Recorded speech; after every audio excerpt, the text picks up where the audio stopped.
Kasusnya adalah ketika di air kita ada namanya terapi pernapasan. Bagaimana kita mengambil nafas di dalam air, fungsinya adalah untuk supaya satu, relaksasi, kedua adalah stimulasi oksigen ke seluruh sel-sel tubuh kita dan sel-sel otak kita, dan yang paling utama adalah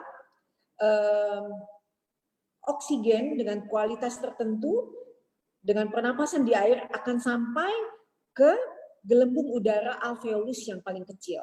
Nah, itu akan membuang semua penyakit yang ada di paru-paru kita, baik bakteri atau virus atau apapun. Kasus yang kebanyakan adalah ketika anak-anak berenang, baru awal pertama misalnya dia flu, berair hidungnya atau bersin-bersin. Sebenarnya itu adalah imbas, efek dari adalah ketika oksigen itu masuk ke paru-paru kita sampai ke gelembung udara alveolus yang paling kecil.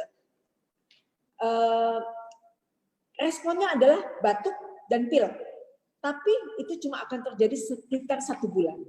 Nah, kebanyakan orang tua murid ketakutan. Selalu misalnya mengkambing hitamkan, oh berenangnya di air dingin. Oh ini karena masalahnya adalah tidak terbiasa berenang dan kasusnya ini penyebabnya adalah karena memang berenang tidak cocok untuk anak. Padahal sebenarnya tidak. Sebenarnya itu adalah respon pertama dan selanjutnya anak yang terbiasa di kolam renang bisa 1 tahun 2 tahun dia nggak kena batuk pilek. Kecuali satu ya, ketika imunnya menurun, kurang tidur ataupun misalnya dia banyak tuntutan, itu dia akan batuk pilek. Karena banyak kasus di murid-murid saya seperti di sekolah-sekolah, ketika saya memegang ekstrakurikuler berenang, saya masukkan stimulasi brain gym di dalam ekstrakurikuler berenang, nggak hanya untuk misalnya dia buat sport terapi belajar berenang saja.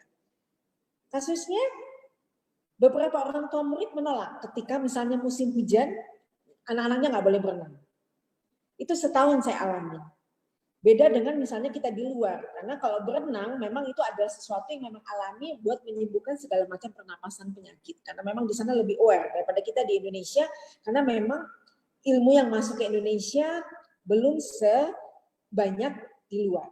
Nah, akhirnya saya akalin ketika saya memegang ekstrakurikuler di Bandung waktu itu sampai 12 sekolah, itu sebelum mulai ekstrakurikuler berenang, saya adakan seminar, workshop untuk orang tua murid. Saya minta ke kepala sekolah diadakan karena saya mau jelaskan dulu kenapa nih berenang ini seperti apa gitu loh. Dia bisa sebagai sport terapi buat anak-anak. Dan memang alhamdulillah gitu loh. Begitu orang tua murid tahu baru sadar, oh ternyata mereka salah kaprah. Berenang itu bukan sumber penyakit gitu loh. Sedikit-sedikit kan mereka karena berenang anaknya pilek batuk. Oh nanti hujan jangan batuk pilek nggak usah berenang. Padahal sebenarnya no problem gitu loh, nggak ada masalah.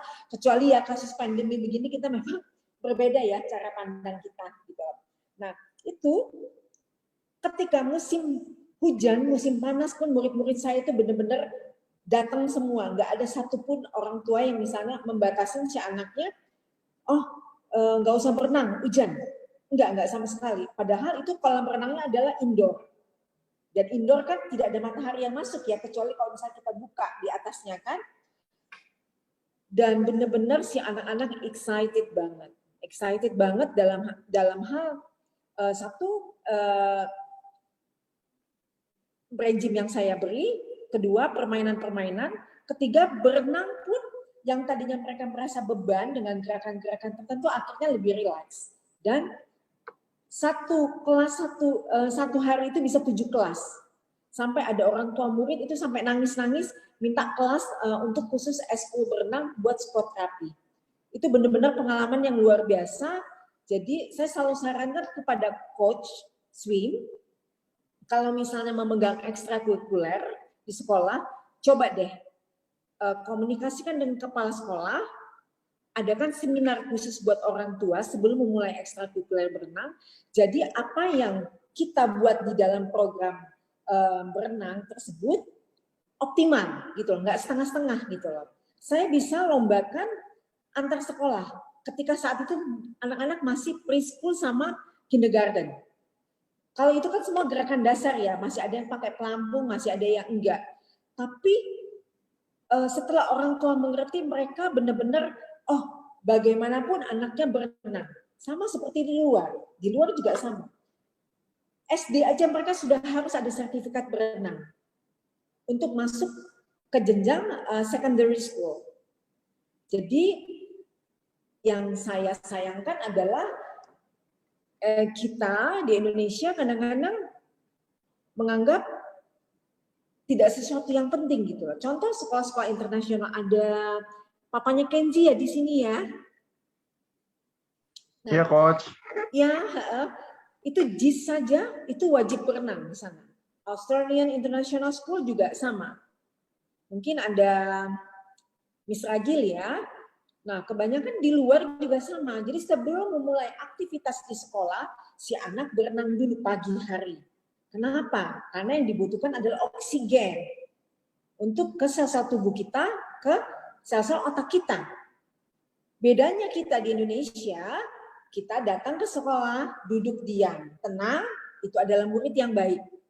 Padahal sebenarnya sangat sulit sekali ketika anak misalnya kasusnya adalah dia misalnya cara belajarnya visual, dia akan diam, dia akan melihat ke gurunya. Tapi coba kasus yang buat anak-anak kinestetik, apa bisa menerima? Tidak. Jadi ya itulah, ya istilahnya kita memang harus ambil satu contoh kasus yang bisa jadikan bahwa ini adalah memang kita pondasi segala sesuatu untuk sport terapi di sekolah-sekolah pun memang udah harus dibangun dengan cara berpikir yang berbeda. Karena kalau kita cuma mengandalkan mitos saja tidak cukup, percuma gitu loh. Sedangkan tuntutan sekolah tinggi sekali buat anak-anak kita, makanya banyak anak-anak yang SD, TK pun yang stres untuk masuk sekolah. Oke? Lanjut.